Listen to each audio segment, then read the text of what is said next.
right, we're going. Oh, I gotta find my music. Where's my music?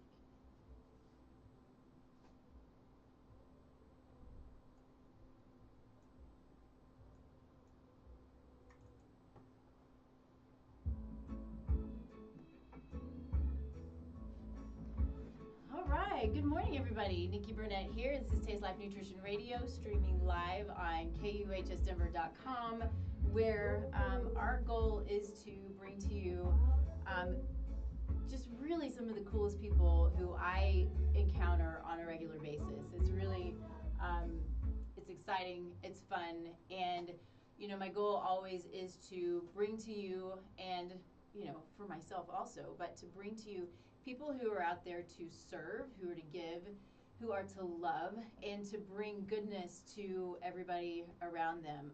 And they go out and they educate themselves and build themselves up. In order to build others up. And I think I just think it's beautiful, and I love doing this show, but we also want to do our best to bring you truth to the best of our ability. So whether that's in healthcare, which of course as a nutritionist, it's bringing you the up-to-date evidence-based truth that we can.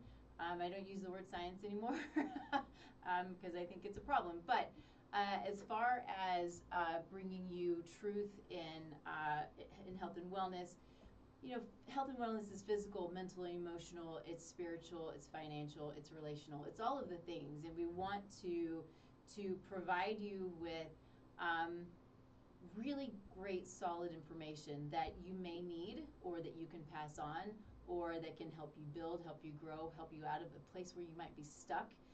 Which I think is a lot of what we're going to talk about today, is how we can get stuck, but then how we can use that to our advantage, and how it's so important for growth. So we have Maka, and so you're going to say your name so much more beautifully than I am, but it's Macarena Real de Azua. I love it.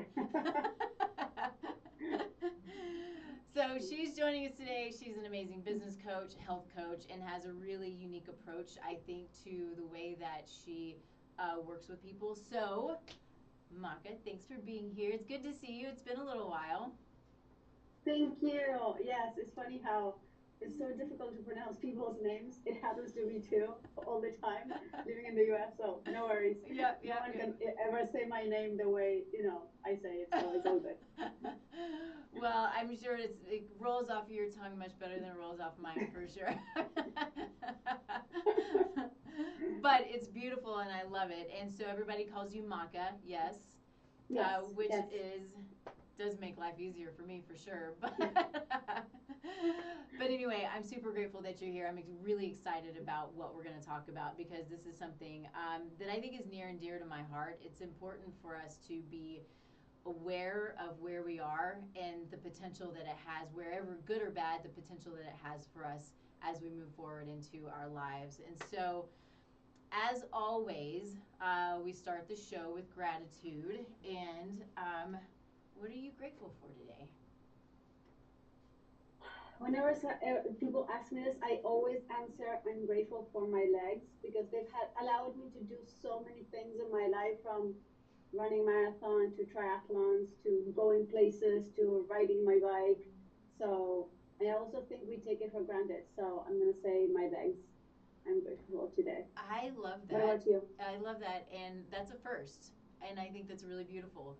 We should be grateful for our body. One of the things that I like to say, and maybe I'll just kind of piggyback on that for what I'm grateful for. But it's, treating our bodies like the miracle that it is, because our bodies are so beautifully and perfectly made, even with some of its little imperfections, right? To live, everything has to work so perfectly together, and it really is beautiful and miraculous. And so, yeah, I love that you're grateful for your legs. I love that.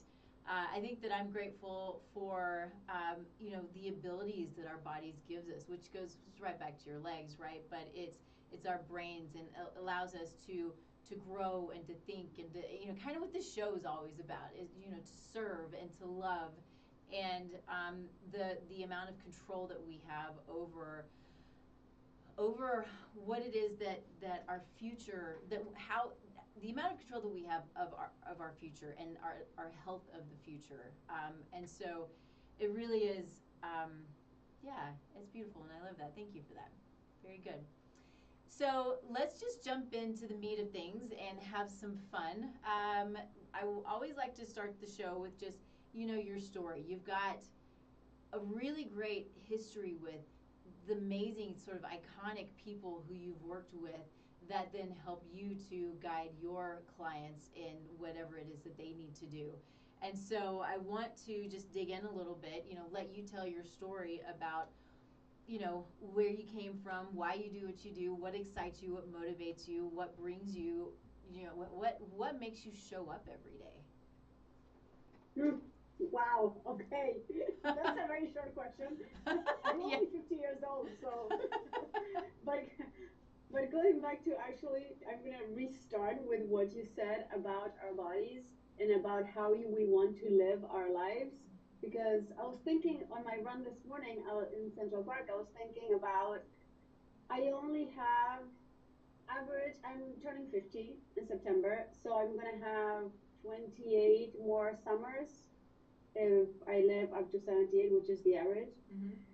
What I'm gonna do is only 28 summers, but I have so many things I want to do and so many experiences I want to live that I'm thinking, okay, I need to. If I thought I had like 2 years to accomplish certain goal, then now I have to like be mega hyper efficient with my time in order to get that, all those things faster because I want to enjoy the life that I have with my kids and all the things that I want to achieve with them, and experience with them. So yeah, super thankful for all these years as well. So going back to the first question, which was where I come from and why I do this. Well, my name is Macarena, like you said, almost the same. And I'm from Uruguay, South America. I lived in New York City for 25 years. And at one point during these years, my ex decided to move overseas and left me with raising our children, who were at the time 4 and 6 years old. And the first 3 years of those were really a nightmare. But they weren't a nightmare in reality. They were only a nightmare in my mind. But I didn't know this at the time, right?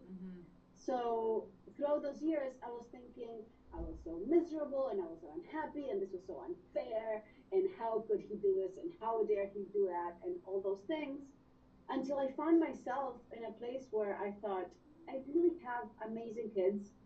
I live in a great place. I live in New York City, 6 blocks away from Central Park. I have a great job. Like, what is wrong with me? Stop complaining. Quick question: is it So, okay if I interrupt you? I'm curious. of course. What instigated that shift, that switch? Did it just sort of dawn on you? Did something trigger it? What? Because I think it's helpful for people to understand, when they're, it's all about perspective. And when you're deep Yeah. in that place of frustration and anger and life is not fair stuff, what is it that maybe they can do to change that perspective? So what was it for you? For me, it was I looked at my life and I thought, I really have everything to be happy. Mm-hmm. What am I complaining about? Mm-hmm. I have legs. At that time, I was training for shorter triathlons and I was in amazing shape. I had just turned 41, so, my body was a little more agile. So, and I looked at my kids and I thought, these kids are incredible. They are adorable. They are amazing. They are a gift. Both of them are miracles. And what am I complaining about? But it didn't like get in my brain until I was actually in bed for like 2 weeks, so depressed, thinking, how I'm gonna get out of bed, how I'm gonna make dinner for these kids. And I would come home from work and I would tell my then she was 8 or 9 years old. I was like, "Can you make dinner for the two of you? Because I'm really sick." But in my mind, it wasn't like sick like to my stomach. I was really couldn't like cope. So I thought, okay, I need to change something because my kids deserve a mother who's present. My kids deserve someone who's gonna be there for them no matter what. And I need to show them that this life is amazing and is like worth living. So I was like, I don't know where to start. So I started looking, at like self-help books, and I started thinking, okay, what's the first change that I can make? Because I didn't really feel like going for a run. Yeah. So, so the first things that I found were doing affirmations to reprogram my mind. So I would, in the morning, wake up, and even though I felt still that anguish in my chest, I still said, okay, I'm going to do these affirmations because this is the only thing I have right now that I know could work. And after I write these things down, I feel a little better. And from there, I started, like compounding different tools and different books and different self-help resources that I started acquiring. And it was only a year later that I was talking to my friend on the phone, and I was saying, what's weird about this is that I feel so fulfilled with my life, but nothing has changed. I have Mm-hmm. obviously the same kids. I Mm-hmm. have the same salary, the same job, the same apartment, the same bicycle. And now my life has completely changed. But my life itself outside hadn't Mm-hmm. changed. It was just my perspective did, Yeah. Yeah. you know? And I think that's something that anyone can actually look at their lives and see what they could be grateful for, like you said at the beginning, and also what are those things that are going to actually push you from the pain that you're in, or the uncomfortable situation you're in, where you have like a vision that is so much stronger that is going to pull you from where you are. Yeah. Yeah. I love that. And usually when I start the show with gratitude, I always say gratitude can change the world, because I believe that it can. If we take the time to sit back, and no matter what it is, whether it's the legs that you have, or the carpet that you're walking on, or the earth that you're walking on, whatever it is that is in your life that is helping you to to to to show up, right? There's so many things to be grateful for, and it radiates. And I think it's important to allow yourself that gratitude, so you can allow for others to also be in that gratitude. Absolutely. And in addition to, I mean, why gratitude is so, so fundamental for our well being is because, well, number one, what you focus on expands, right? So if what you concentrate is on that, on the things or the feelings that you're thankful for, then that's what's going to expand. That's number one. And secondly, gratitude is one of the highest um, emotions in frequency of how we vibrate. So once you are at that vibrating at that frequency of gratitude, then you can't feel any other feelings. You Mm-hmm. can't feel anger or frustration or be upset because you are so high, literally so high, Yeah. that there's nothing, and that you can do that just like in like 2 minutes in the morning, 2 minutes when you're upset, 2 minutes when you're in traffic, Mm-hmm. just use those moments to just make a pause and think, okay, what is this teaching me? How can I be grateful for this? You know? Yeah. Can you do me a favor, and um, just for maybe anybody who's new to what it means to be in frequency, what it means to be, in high vibration, because I think, and I know for me early on when this was first concept was first introduced to me, I'm like, whoa, wait, this is totally woo woo. I'm a science nerd. This doesn't make any sense to me. For those who might see that, because I mean it is all based, it's evidence based. We are energetic, but are you able to explain that a little bit for those who might be new to this whole concept? Yes.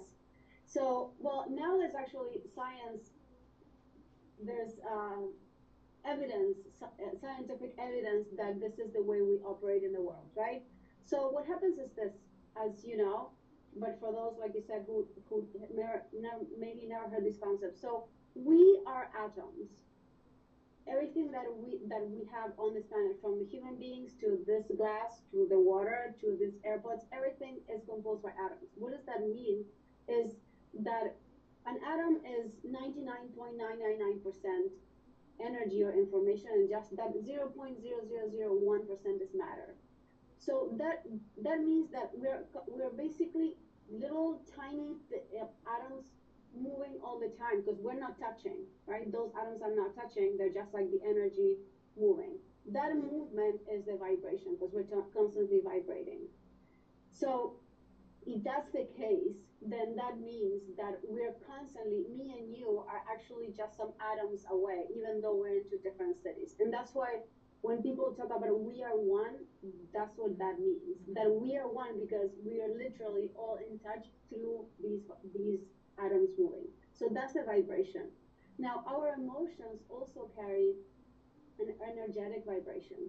So when there's the lowest vibration, and this will resonate with people because those are shame and guilt. And you know when you feel that shame or that guilt of something that you've done or something that was done to you or something that you've been carrying since you were a child, you know how that feels. That feels like something that is like really pushing you down. Yeah. Something that really is that big secret that you don't want anyone to know. And that feels so awful. It's heavy. Right? Yeah, it's heavy. Yes, Yeah. it's Yeah. heavy. Exactly. So that means that those emotions are actually at the lowest vibration in terms of frequency. And then you have gratitude, love, joy, those are the highest. And that's why when people say you can only obtain at the what you're vibrating at, it means that all those frequencies have to be at the same vibration in order for us to obtain them.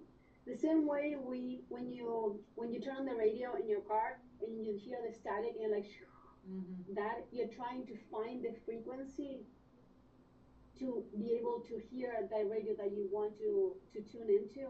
The same way is with our emotions and the way that those frequencies work. So Does that make interesting. sense? Yeah, it does, and I love it. And I want to hit on it again that this, it's, although sort of sounds woo woo, I think things sound woo woo when we don't understand them and when we don't, we can't see them. It's not like I can put my hands on it, it's not tangible, right? But Yeah. the fact that, this is stuff that we are coming around to having a full understanding. Oh man, I'm losing my battery. Full understanding of, I don't know if it's a full understanding, but more of an understanding about how this works, how the energy works, how the frequencies work. Which then goes back to how gratitude can change the world, because it is putting out this high vibration frequency and energy that does impact those around you. You can feel, I think, for example, you can feel when you're around somebody who's negative, you can feel Absolutely. the negativity. Yes. When you're around somebody who's happy, I love people who give really big hugs, right? You can just feel like they're, of course, you're feeling them physically, but you can feel the happiness, you can feel the energy, you can feel the goodness when you get just a really good, big, tight squeeze hug from just happy people. Do you know what I mean? Yeah, yeah, yeah. Yeah. And that's why I think that it resonates when we talk about that shame and that guilt and those like what we call bad vibes. Like when you think like, Yeah. oh, I don't want to see so and so because oh my god, always complaining, always negative, always this like draining is like the vampires of energy, right? Like they drain your energy, Yeah. and you sometimes you're like, I don't know why I don't want to be around that person. Well, but this actually now we know why, right? Because they're vibrating at a frequency that we don't want to be around Yeah. because it's so it's so draining and sometimes those people who are actually manipulative or people who who you have that gut feeling that is like this is not my type. Yeah. There's something to that awareness also, only because I know for me personally, well, I'd say for me, for my husband, there's much intentionality around the people who we surround ourselves by, right? And the people who are there who are going to lift you and who have that positivity. And in my past, thankfully it's a long past, but you know that there are those who it's too bad, and you hope that they can sort of come around and find their positivity, but that bring that heaviness and bring the negativity, and you have to sometimes just for your own health and your own sake cut those ties, and again I think it is for your own health, because if you surround yourself by that, it's going to bring you down. And that's not what we want. We want to lift and be lifted. I mean, this is obviously not a coincidence that you mentioned this because that's not the way the world works. But this is fascinating because I was actually on the same run this morning. I was thinking about this because so many people are going through, especially women, and I've never been the person who's like women need this or women need that, but at this point I've seen so many women suffer from toxic relationships, and I think there's a point that, I mean, I've been through them as well, Mm-hmm. and I think it affects most people. And then you question, hopefully, you question, why did I allow that to happen in my life? Why did I let myself get involved in this? Mm-hmm. Right? Yep. Because people show you who they are day one, day two, day three. And if we don't believe them, there's something within us that is reflecting that, and that's why we're staying, right? Mm-hmm. So I think that is something really important to know also, that maybe it's not your fault because it might be like on your subconscious, but it's still our responsibility to step up and say, okay, is this how I want to feel? Is this with the person who I want to surround myself with? Because we are really the average of the people who we surround ourselves with. Mm-hmm. So if we want to elevate our consciousness, and if we want to achieve certain things, and we want to become a certain type of people, we need to surround ourselves with people who are going to push us up, right? Because otherwise it's all like that negativity is going to definitely bring us down. Yeah, it's so true. And I think it's sort of tagging on with that, in those who are stuck, right? We would call them, unhappy people. They're sort of stuck. What is the biggest challenge that faces unhappy people? I think I think this question has two parts. The first one is that we, at some point, we meaning the people who are, when we are not really happy or really fulfilled with our lives, is because we forgot who we are. So we lost ourselves somehow from that center, from that axis, right? Mm-hmm. So you're born with like a pretty much empty bucket, which is your mind, and then whatever was put into you, into that mind, then the labels, the experiences, all the things from 0 to 7 years old, all those things are still back there. Mm-hmm. Okay, so as you grow and you have different experiences, or perhaps all that programming, that paradigm, is where you're operating from, because we actually operate from our subconscious mind 95% of the time. So if that's the case, then we only know what we're thinking 5% of the time, which is a little scary if you think about, right? Yeah. Because so what happens is we don't know what we're thinking, and therefore we don't know how to fix it. Yeah. So in order for us to be able to know what we're thinking and be able to be aware of what our thoughts are and have that filter on constantly of like, okay, is this really what I believe, or this is something that was told to me or that I learned as a kid, then that's when meditation comes in to say, because meditation is really just become familiar with, right? So it's basically become familiar with your thoughts in order to be able to change them, because you can't change what you don't know, right? Yeah. And you don't know what you don't know. So that's why it's a little tricky. It's really tricky. What are your thoughts on, so this is kind of going off of history. You said, what are the things that are filling your bucket that you don't really know, but is from your, childhood or whatever it was. What is your feeling about generational traumas, generational issues, things that are, pre your parents? Do you have any thoughts on that? I do. Yes, I have thoughts on that. I figured you did. I have an amazing experience, actually. Okay. Because, so, this is a very personal experience. So, are you ready? Yes, totally ready. Okay, so I was dating this guy who was actually a narcissist. And that's why I said I've been through this experience, and this wasn't that long ago. So this was like perhaps I think it was August last year. I ended this relationship. But my what I wanted to find out was why was I attracted to this? Why did I stay in this relationship for a year and a half, knowing at month two that this he was not the person for me, and there were so many red flags. You know when the red flags are so big that you think they're like a cruise ship, and you think I'm going to stop this cruise ship of red flags just with me. Okay. Yep. Yes. Okay. Yes. Been there. So of course that did not happen. I did not stop the cruise ships. So I was thinking, okay, why did I stay? Why was I attracted to this this person? What part of my personality was actually addicted to the ups and downs of that relationship? A Mm. whole bunch of questions. So I went and got this. Do you know what the what's it called in English? The I'm going to tell you after. Okay. So I so it's called the hierarchy of love. Are you Okay. familiar with this? Maybe I'm saying the name wrong in English. I'm gonna look it up after. Okay. Anyway, so I went to this person who does, who talks about like generational trauma and how everything that our ancestors lived actually still affect us and all this. So I was like, I want to know the answer. Mm-hmm.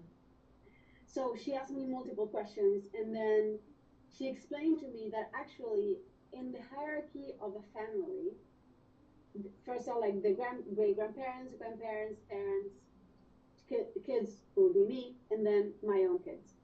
But when the hierarchy is in disorder, then what happens is because of multiple things that happened in my past, then in the hierarchy of my own family, I'm above my parents. And that being so, what happens is I leave empty my spot as a parent, right? And the way I interact subconsciously with my parents is like I am the parent, not like I'm the child. Mm.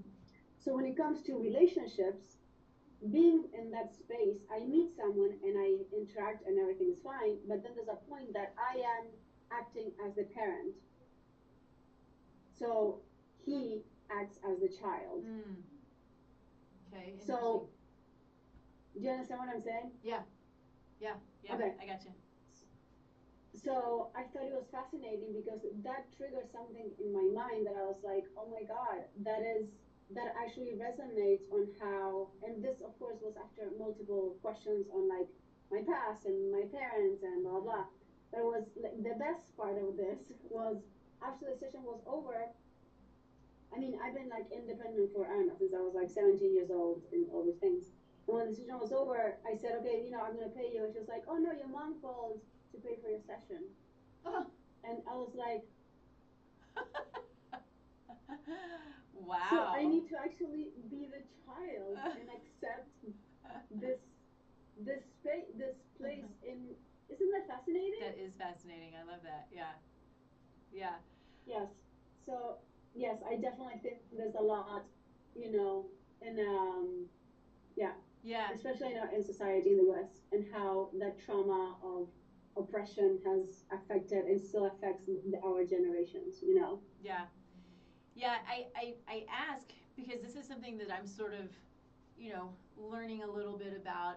My friend Amber, who's watching right now, what's up, girlfriend? We had a drink last night, and we were talking about all of this and talking about, quantum physics and the books that we're reading and the experiences that we're Mm-hmm. having and all of these things. So it really is this fascinating world of of of of things that impact us that we are clueless about the hows and the why they're impacting us. And it could be from, well, and one of the things that I love, because again, this is evidence based information, a couple of things. One, we have found the trauma gene, right? Trauma genes are passed down. Mm-hmm. What what I love is epigenetics. I talk about epigenetics a lot. It's one of my favorite things, and how our health today, especially if we are parents or looking to grow our families, has the ability to affect 7 generations ahead of us.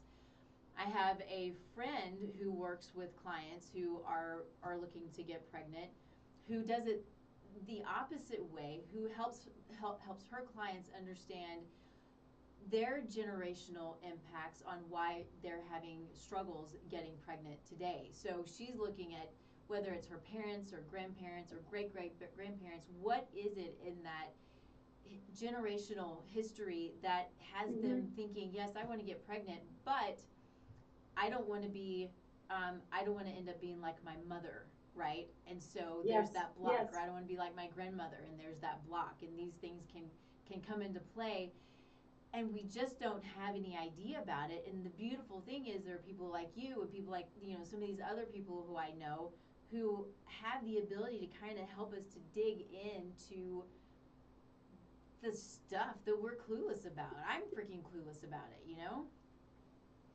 So I'm exactly. We are clueless, and also this is not something that we learn in school. It's not we go to school and we're like, okay, so this is welcome to kindergarten. Right. No, we learn like a lot of useful, but also a lot of useless stuff. A lot of useless stuff.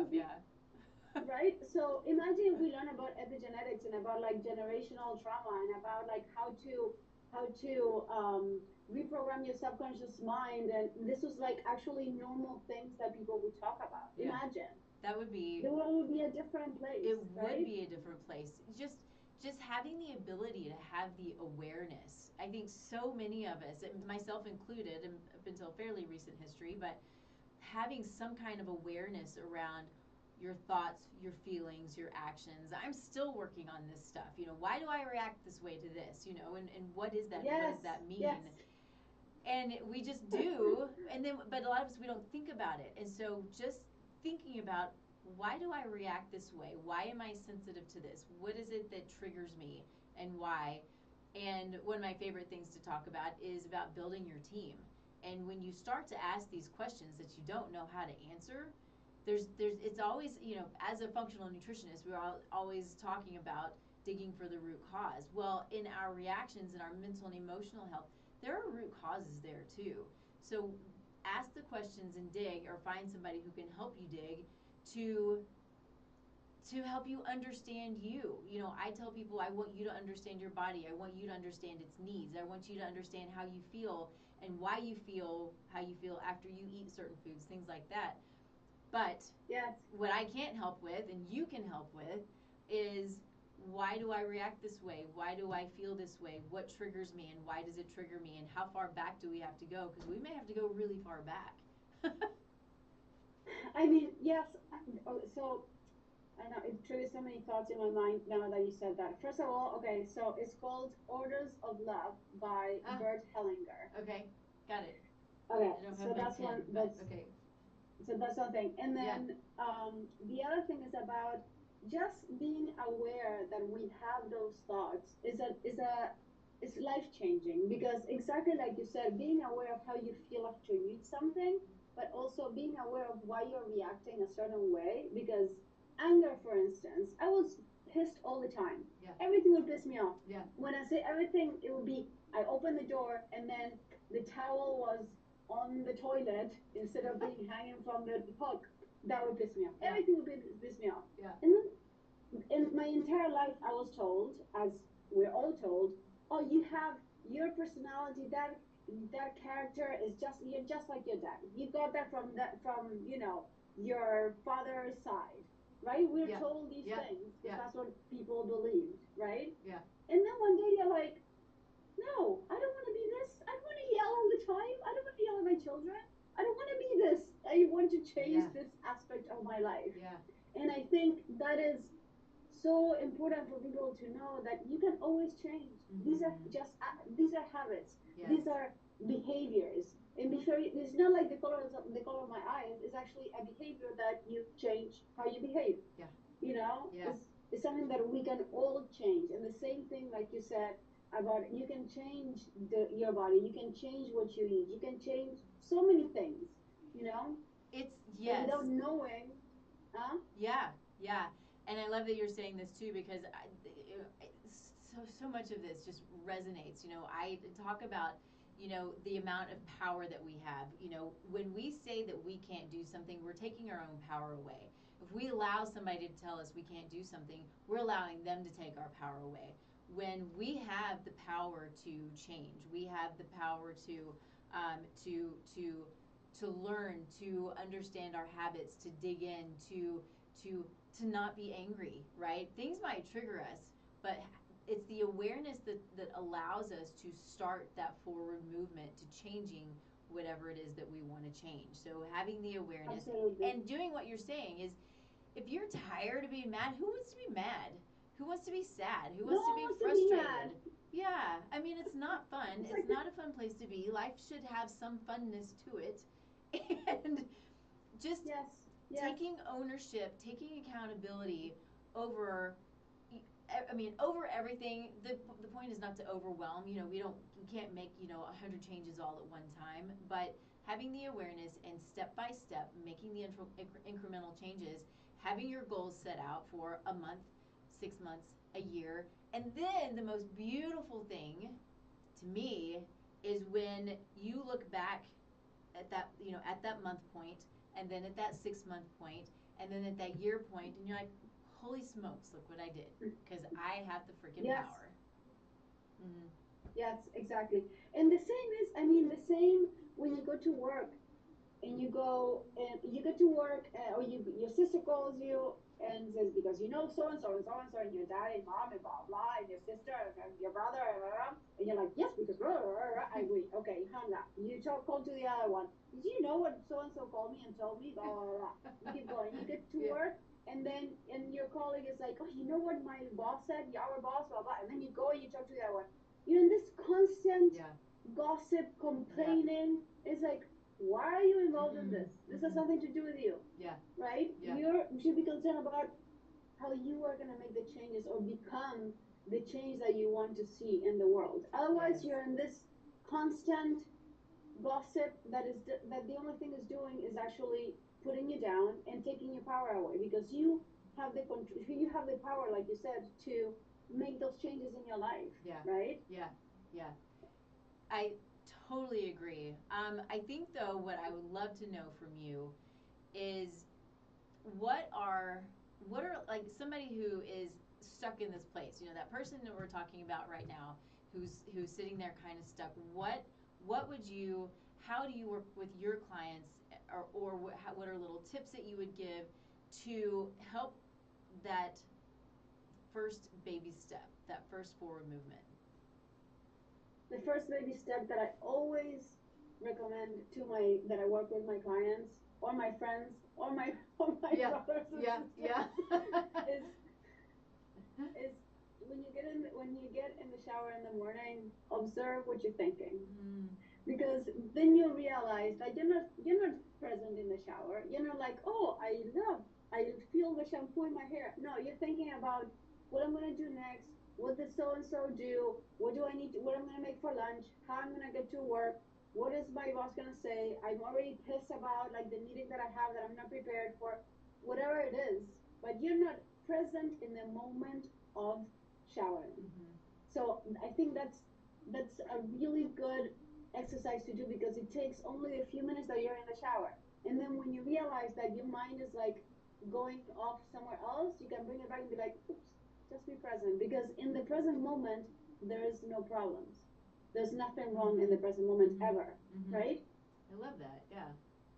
Yeah. That's a So great. that's number one. Yeah. I'm sorry. I was just say it's a great realization, a great way of looking at it and thinking about it, and helping you to sit in the present, because we get wound up when all we're doing is thinking about the to-do. Because this is me for sure. Is I get wound up going, holy smokes, my to-do list, and these are the things that I got to add to it, and I haven't crossed anything off yet. You know. Yeah. And also, I think it's over 94% of the things we worry about never happen. You know that? That is So it's it. like, okay, I'm really worried about nothing. Yeah, yeah, no, it's amazing. It is amazing how the wheels just go round and round and round with the junk, the what ifs, the how coulds kind of stuff. Yeah. And the ones that you're like, oh, no, she didn't call me back, or she didn't text me because I'm sure she doesn't like me because I said something, right? Yes. And then, Yes. and then, like, none of that was true at any point ever. I've done that a you time or know? two. No, never. I know. So I think that is one of the really really easy tips, and the other Yeah. one is like exactly how you started. Make a gratitude list. 10 Yeah. things you're grateful for in the Yeah. morning. Yeah. Yeah, I love that. And I would say, if possible, this might be too much, but I think morning and evening because it can change a little bit. Um, I am, I'm Yes. always working toward trying to do that. I don't do it well. I pray, right, and I say my gratitude as I'm praying. One of my favorite things, and I'm not the only one who says this, but it came from a friend of mine, is praying is you talking to God, and meditating is allowing God to talk to you. So taking that time to, so yes, say your prayers. For me, saying prayers, being in gratitude, being grateful for all of the amazing things and the amazing people who I'm surrounded by, but then also the time just to be still, that time to, for me, and if you know me at all, you've heard me say this a million times, but for anybody who's new, I think it's such a great thing, but I'll go when it's warm. I'll go and sit out in the sun or lay out in the sun, and it's like God's hugs, right? And it helps me to be quiet, and helps me to be still, and it helps me to allow for him, if he so chooses, to talk to me. And sometimes things come to me, and sometimes they come to me at totally random times. But it is this amazing time of feeling the sun and just being in gratitude for that feeling, and Yeah. allowing for a conversation to happen if it needs to happen. I think also I love that. I mean, I call it universe, life, whatever, Mm. right? It's all the same. And I think something that is really, I really like what you said was about allowing that to happen, because life is always answering our questions constantly. Whatever, if we ask stupid questions, the answers are going to be at the same level. When we ask, right, when we ask deep questions and the important questions, the answers will come. They can come in a form of a radio show, a podcast, a book, something you see on social media that actually resonates with you. It can come in a form of a very toxic person into your life. It can come in many forms, but the answer will come to you Mm-hmm. always. So I think I love that what you said about like laying in the sun, and can you tell? Like really Yeah, done. yeah, yeah, yeah. And enjoying that warmth and Mm-hmm. that part of nature that you think, how is this possible? How is like my composition of my atoms the same as the sand, the same as the ocean, the same as the stars? So we are all one Yeah. energetic being. Yeah, it is. It is. It's truly magical and miraculous. It's so good. I think time always goes by so quickly. You think an hour, and anyway, I mean, we still have 15 minutes, but it still just flies by. Okay. I would love to just get a feeling for what it is that you do. I mean, we've been talking about what you do, but how you work with clients. You do speaking. You have programs. There are some different things. So to help people understand, if they wanted to reach out to you, if they want somebody else to reach out to you, whatever it is, because even it could be somebody says, I need you to come and speak for me, or speak for my company, or whatever it is. So just want to be able to hit on that a little bit. Okay. Thank you for that. Yeah. So I work with private clients, and I speak at corporations. My main workshop right now is called Activate Your Potential. And I call it a workshop because it's an interactive talk where we do exercises to realize how to use adversity as an opportunity for growth. So that could be, for example, if you are in a real estate company and your adversity or your challenges are you deal with anxiety when you don't come up with the commissions that you said you would, and your partner at the company is not happy with you. Or it could be you see adversity as something that you're stuck in a job that you don't enjoy, or there's a lot of quiet quitting at the moment. I don't know, as we all know. Mm-hmm. And that is because people are not happy with their jobs. And if we don't support our employees, then they won't be able to perform at their best level, Mm-hmm. right? So I do these workshops at corporations and nonprofits where we do different exercises in writing to become aware of the limitations that they're having. So it's all about taking responsibility for the place where you are in your life because you made certain decisions that brought you to where you are, and at the same time making those changes. So say, what actually are what are the changes that I want to see in my life right now? It could be at work or it could be in your personal life, but everything is in the setting of the company. Okay. And then I work with clients privately where we do one-on-one sessions, and depending on, mostly are people who do have something in their lives they're not happy with, but they are mostly high achievers, mostly type A personalities where they do really well at work, but other areas in their lives, usually their relationships are not up to what they think they should be. And all that begins with the relationship that you have with yourself, Mm-hmm. because that is, it's going to mirror, it's going to reflect on in all your relationships in your life. Yeah. Yeah. That's I love that because it is interesting when I think we have this view of people who we see who are super successful in business, and we just have the assumption that oh, they have it all. And I Yes. think everybody, no matter what, has, we're still human. We have things to work on. Um, Yes. and my favorite thing about that, I think I said this already, but I can't help it because it's still true, is the things that we have to work on, the things that are difficult, and the things that you're helping people with. The adversity, the struggles. What is it? Because once you get on the other side of the river, you're like, holy smokes, this is really freaking hard. And then you get to the other side, and you're like, man, I'm awesome. I did it. I got through it. And now I can help others. I can pull somebody else that's coming through the river and help pull them through the river. So it's so good to look back and go, all right, I'm through it. Now it's not always going to be smooth sailing after that because there's still going to be more stuff that comes our way that we got to work on. But But I mean, but now that you mentioned the river, I use this analogy a lot of times where it's like your true self is over there, let's say 50 yards away, okay? And in mm-hmm. between what you want, right, which is your true self, but let's just say a goal or the relationship that you have or the job that you want or the body that you want is on that side of the creek. Mm-hmm.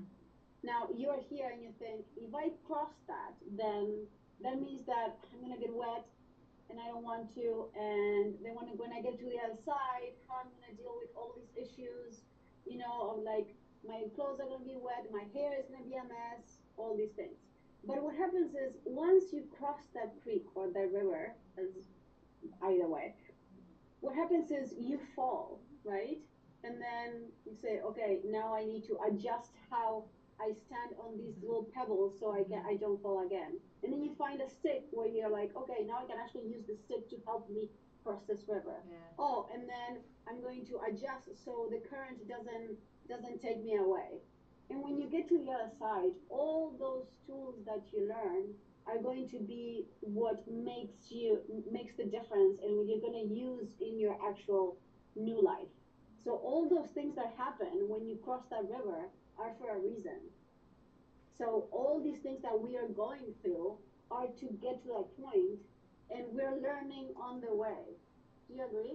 Yes, and I love that. It's so visual. It's also very visual because it's what I'm going to be doing in a couple of weeks. You are. So we have it's totally off topic, but it is what happens every time. Is we have a family vacation. So living in Colorado, we go to the mountains. There's rivers. Everybody fly fishes and does the thing, right? But especially this year, we've had a lot of rain. There's going to be a lot of water, but the rivers are always pretty high. We can get into some deep spots.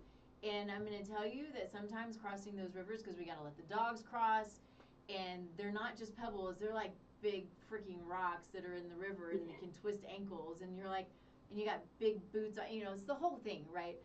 And so you have to stand a certain way, because if you stand the wrong way, it's just going to take you down, right? And you have to be Yeah. aware of where you're standing. Even if you can't see the river, you have to stand, you have to walk and step very carefully and very slowly.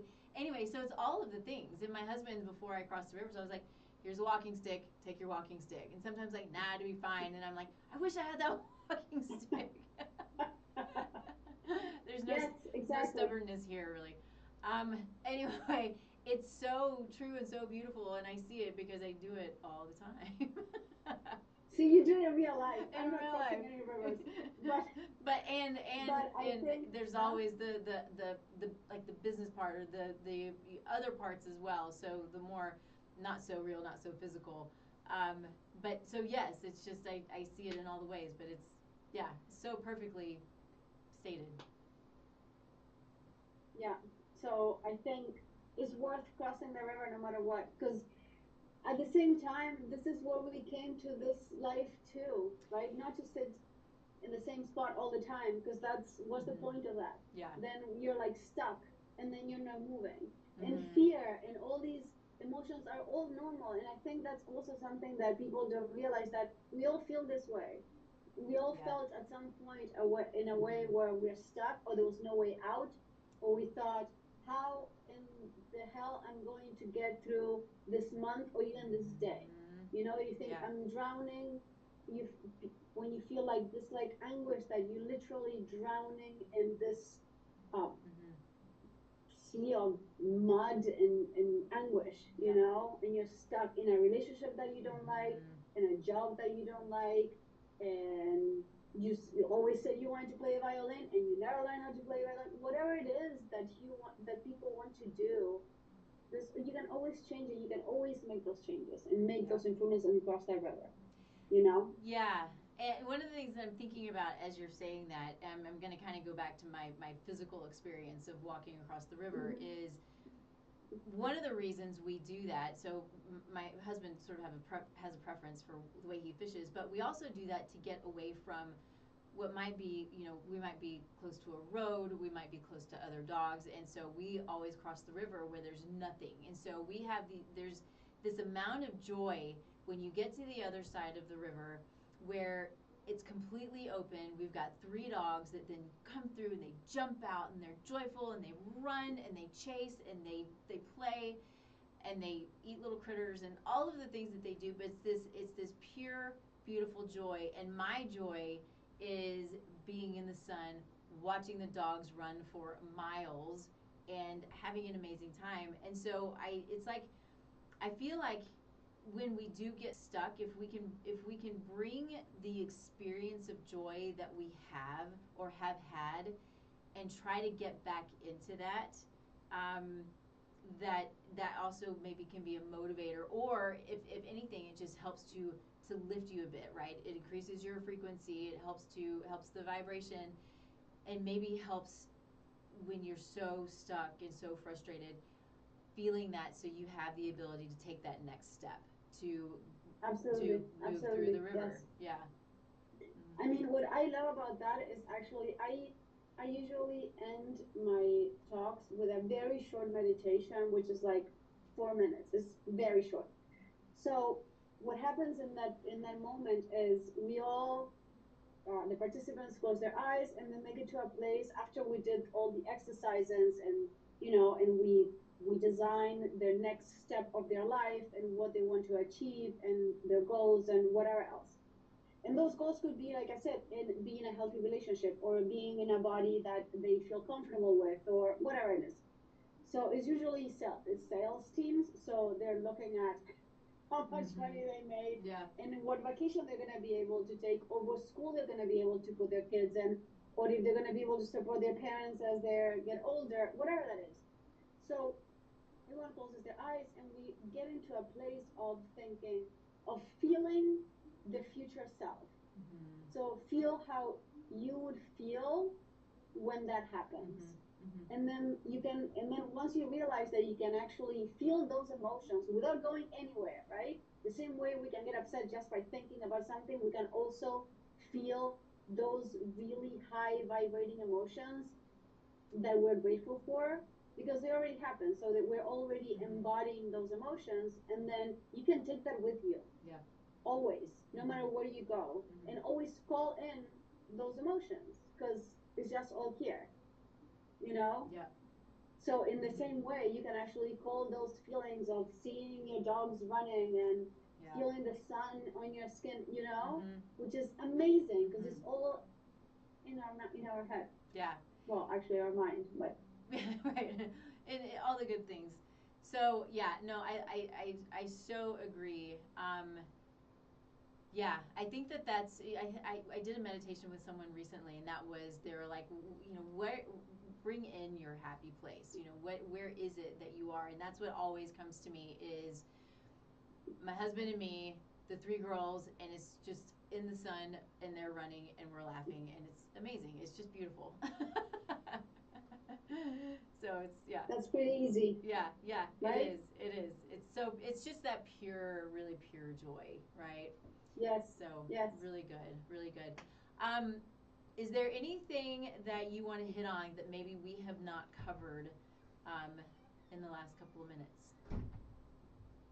I think just adding to what you just said, that is actually our moments of joy, our happiness is just in the mundane. Our happiness is never, oh, I'm going on Fifth Avenue and buying whatever. I don't even know what it's called, but I'm not into material stuff. But it's when you talk to people who are actually super fulfilled and older people who are in their deathbed, they never say, "Oh, I wish I had more shoes. I wish I had bought that BMW, whatever." It's not. It's never that way. It's always those.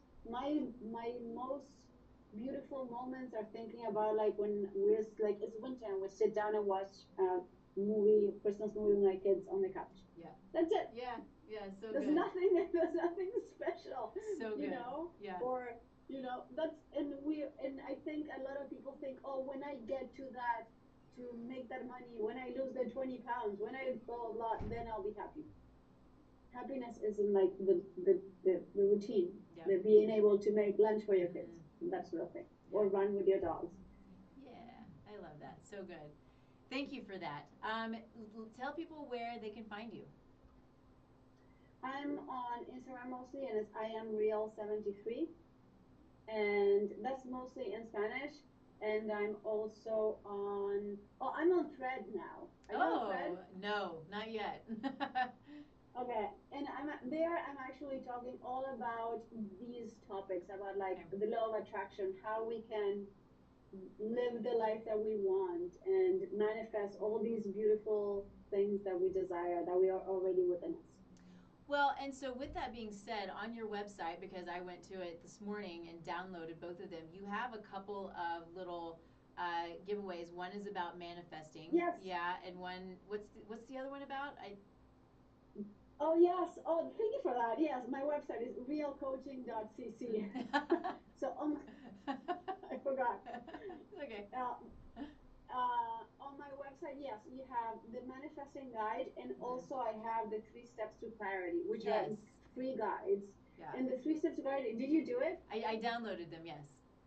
But okay. I haven't gotten a chance. I looked at them. I couldn't study them, so they're sitting on my computer. So I'm like, okay, when I get back, I'm going through them both. So the 3 steps to clarity, they're both free guides that you download. And what's nice about that one is once you do that exercise, it will give you clarity on what aspect of your life you want to make transformations first. Like where to start. Because I think most people are like, I'm so overwhelmed, I'm just going to watch Netflix because I don't know where to start. Yeah. I want to lose 30 pounds, learn to play the piano, run a marathon, change my job, leave my husband, whatever it is. Yeah. So they're like, forget it, I'm not doing anything.